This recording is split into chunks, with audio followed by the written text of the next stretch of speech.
Honorable Maotwe.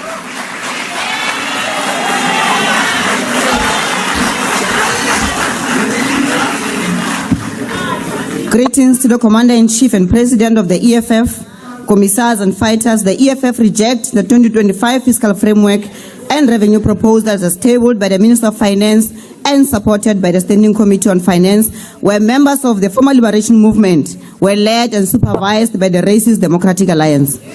Speaker, we are standing here today for the second time to debate this fiscal framework and revenue proposal because the original report was adopted unprocedurally. We warned you, you ignored us. You allowed the House to adopt the report that was procedurally illegal despite our advice. You allowed a framework that sought to increase VAT from 15% to 15.5%, an increase profusely rejected by almost all political parties except for the ANC, Action SA, and the so-called GNU parties.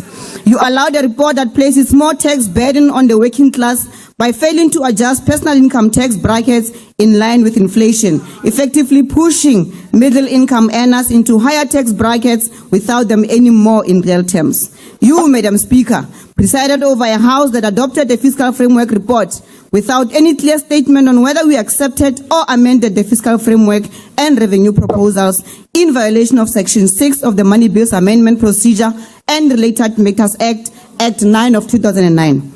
It took the EFF to approach the Western Cape High Court to stop the VAT increase. If it were not for the EFF, South Africans would already be paying 15.5% VAT today. The people of South Africa know now, without any doubt, that the EFF is the only dependable tool in the hands of the poor and the working class. Now we are presented with a revised fiscal framework. Firstly, the Minister of Finance, having failed to increase VAT, has now imposed an increase in fuel taxes without even bringing a bill to Parliament. This tax is already in effect. It is a violation of the basic constitutional principle that no tax may be imposed without the authority of legislation. We must be very clear. We reject the fuel levy increase in its entirety. This increase in the fuel levy is not just an attack on motorists, it is a direct assault on the poor. The fuel levy is a regressive tax. It affects everyone, especially the poor and the working class, who are already under immense pressure from the rising cost of living.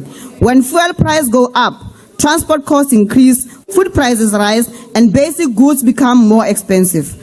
In South Africa, where millions rely on public transport and informal sector trade, the knock-on effect on fuel taxes are devastating.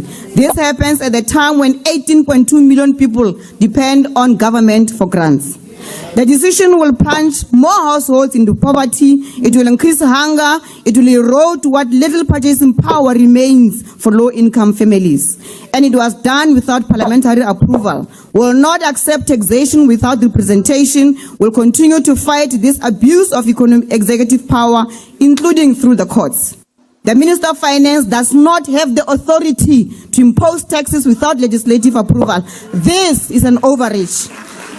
Secondly, the revised fiscal framework once again fails to adjust personal income tax brackets in line with inflation. This is a silent tax increase aimed at extracting 16.7 billion rands from already overburdened workers in a country where wage growth has collapsed.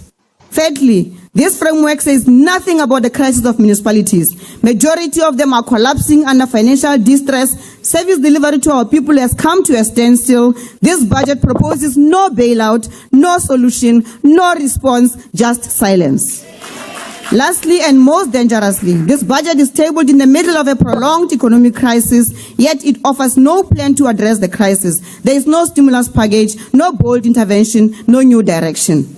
According to the expanded definition of unemployment, 42% of South Africans are unemployed. That is almost 1 in every 2 people. The committee refused to use this figure and instead relied on the narrow definition of 32%, deliberately hiding the scale of the crisis. Many of the unemployed have given up hope of ever finding work. However, they remain unemployed and their suffering is real. Instead of creating jobs, the former liberation movement now listens to the CEO of Capitec Bank, a loan shark masquerading as a bank who wants to redefine unemployment to reduce the number on paper instead of reducing unemployment in reality.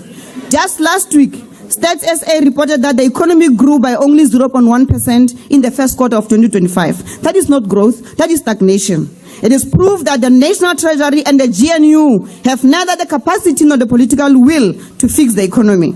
In response to this crisis, the EFF went to the Standing Committee and made clear, progressive and implementable proposals. We proposed an urgent economic stimulus package of 500 billion, like we did during COVID-19, to revive growth, restore confidence in the economy, and reindustrialize. We proposed an immediate 4 billion rand increase in funding to SARS, not over the medium term, but this year, so that SARS is able to collect the more than 800 billion owed to the state. We proposed new taxes, wealth tax, apartheid tax, luxury land holding tax, because the people who gained from apartheid continue to live comfortably, while the children of the oppressed live in squalor.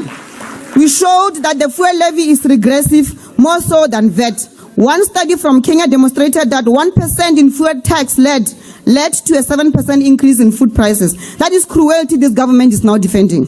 But all our proposals were rejected. The GNU is obsessed with budget cuts, obsessed with pleasing rating agencies, obsessed with reducing expenditure on education, Honorable healthcare and social grants. We reject this fiscal framework.